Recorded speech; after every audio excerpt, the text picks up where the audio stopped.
بچنا چاہتے ہیں، جسے کانٹ نے کہا ہے مورل لا ود ان. اس نے کہا کہ وجود ہستی کے دو دلیلیں ہیں سب سے بڑی: the starry heavens above and the moral law within. ہمارے اندر مورل لا ہے، یہ اچھا ہے یہ برا ہے، یہ خیر ہے یہ شر ہے، یہ مورل لا ہے اندر. جن کا یہ مورل لا فطرت کی صحت و سلامتی کی بنیاد پر برقرار ہے، جو تمیز کرتے ہیں بھلائی اور برائی میں، ان کے لیے ہدایت ہے. اولاً وہی آتے ہیں سلیم الفطرت لوگ، ابو بکر اور عثمان رضی اللہ تعالی عنہما، والذین تبعوہم بإحسان. پھر کچھ لوگ ان کے پیچھے پیچھے بھی آتے ہیں. ایک نمونہ دیکھ لیا، کچھ لوگ بڑھ رہے ہیں، یہ دوسرے درجے کے لوگ ہیں. قرآن مجید میں درجہ بندی بیان کی گئی ہے: السابقون الاولون من المہاجرین والانصار والذین تبعوہم بإحسان رضی اللہ عنہم ورضوا عنہ. تو یہ سابقون الاولون جو ہیں وہ سلیم الفطرت، وہ سلیم العقل انسان ہیں جو ان چیزوں تک پہنچ چکے ہیں، البتہ ابھی یقین کی دولت جو ہے حاصل نہیں ہوئی. اور یہی نقشہ کھینچا گیا ہے حضور کا: وَوَجَدَكَ ضَالًّا فَهَدَىٰ.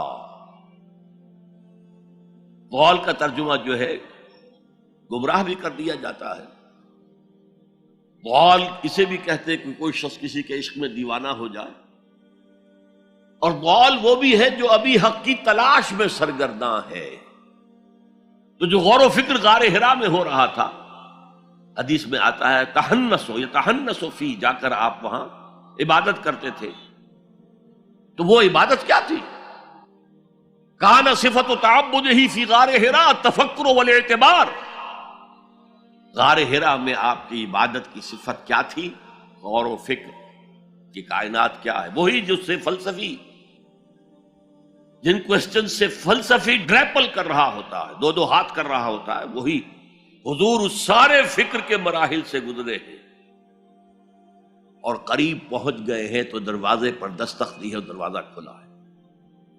وَوَجَدَكَ ضَالًّا فَهَدَىٰ. پردے اٹھا دیے اور ہدایت دے. اچھا، یہ تو آپ کے سامنے تعلق جو ہے ایمان کا عقل و فطرت کے ساتھ میں سمجھتا ہوں کہ کسی نہ کسی درجے میں واضح ہو. اب میں آپ کو اس کا سنتھسس بتاتا ہوں. یہ عقل و فطرت جو ہے اللہ کو پہچاننا کلیتاً فطرت پر مبنی ہے. انسان کی فطرت میں، اس کی روح میں اللہ کی معرفت، اللہ کی محبت موجود ہے. اس پر ظہول کے پردے پڑ گئے ہیں، تم ادھر متوجہ ہی نہیں ہوتے. تم نے کبھی اپنے قلب کی گہرائیوں میں اتر کر دیکھا ہی نہیں. تم تو باہر کی دنیا میں مگن ہو، مادی دنیا میں لگے ہوئے. کچھ تو بقول شاہ ولی اللہ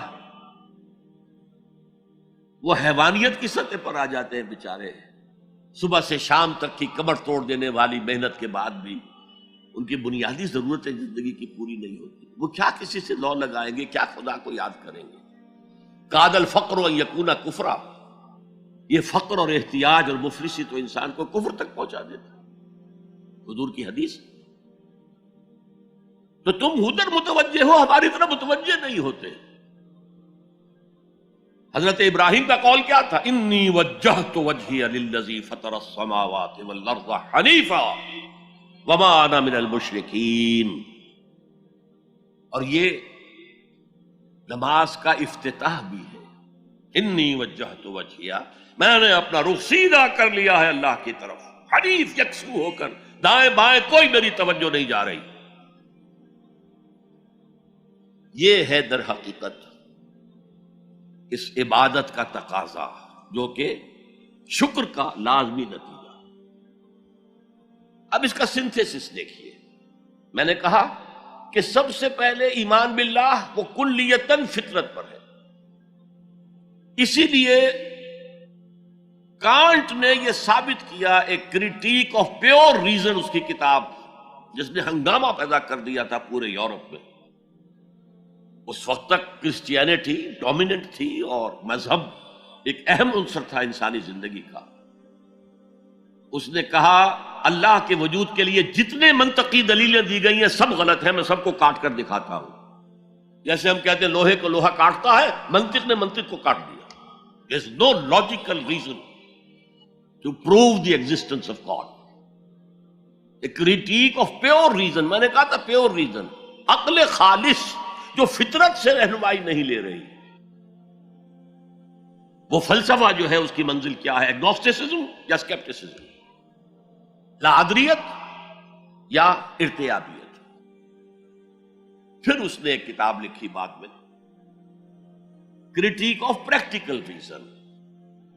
اس نے کہا کہ عملی طور پر انسان اخلاق حسنہ اختیار کر ہی نہیں سکتا جب تک کہ خدا کو نہ مانے.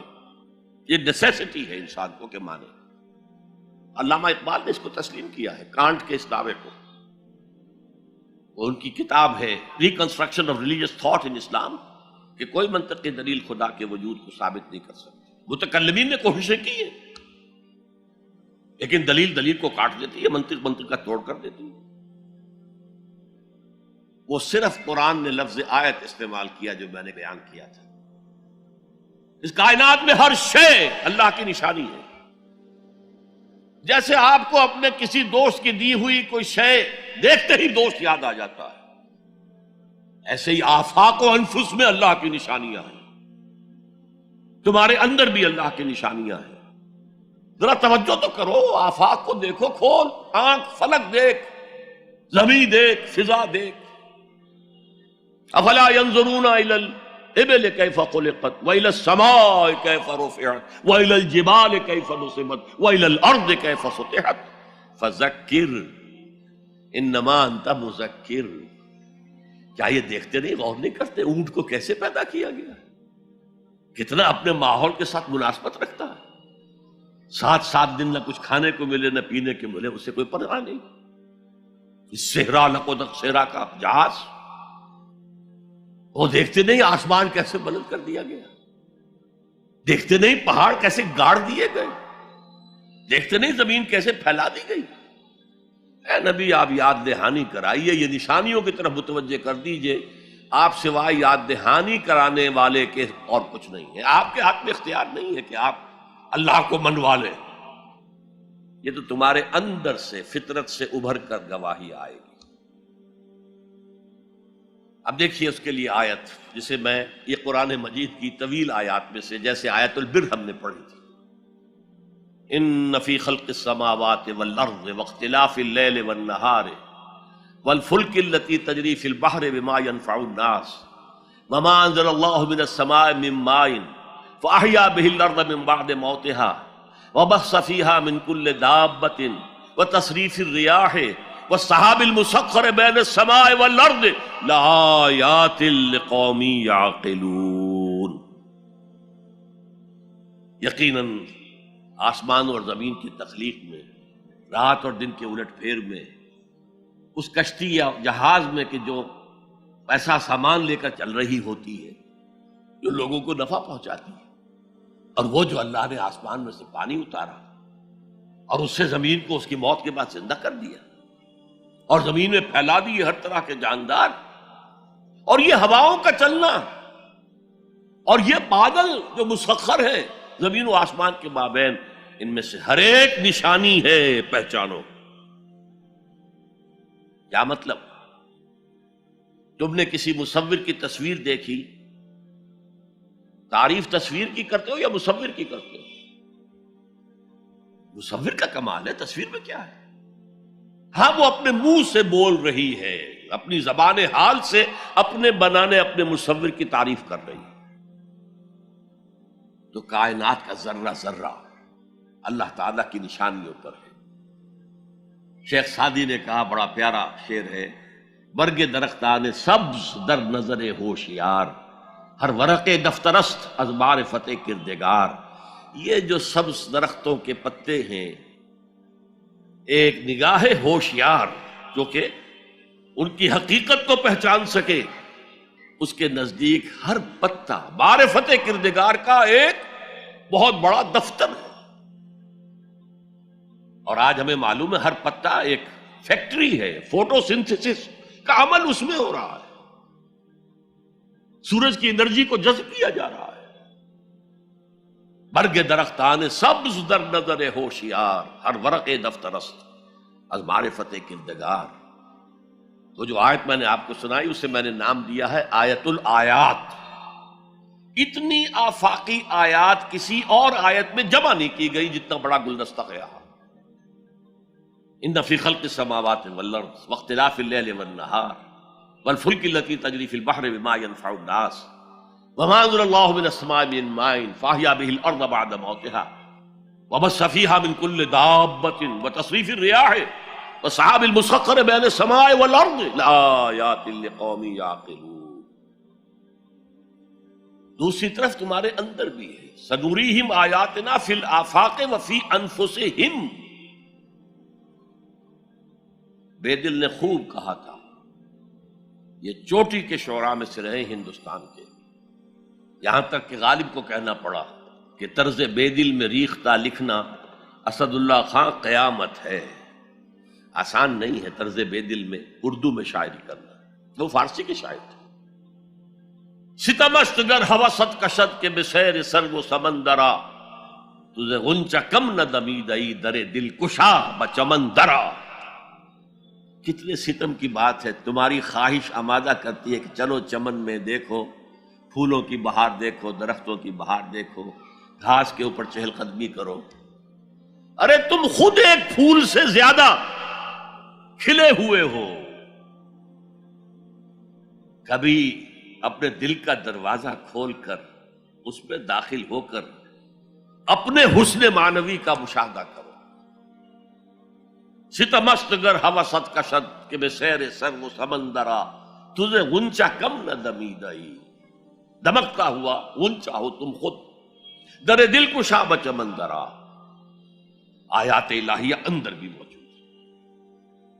اچھا، ان آیات کے ذریعے سے اللہ کی پہچان ہو گئی، اللہ یاد آ گیا، تھا اندر موجود، اللہ کی علم اور معرفت موجود تھی، پردے آ گئے تھے، ظہور تھا.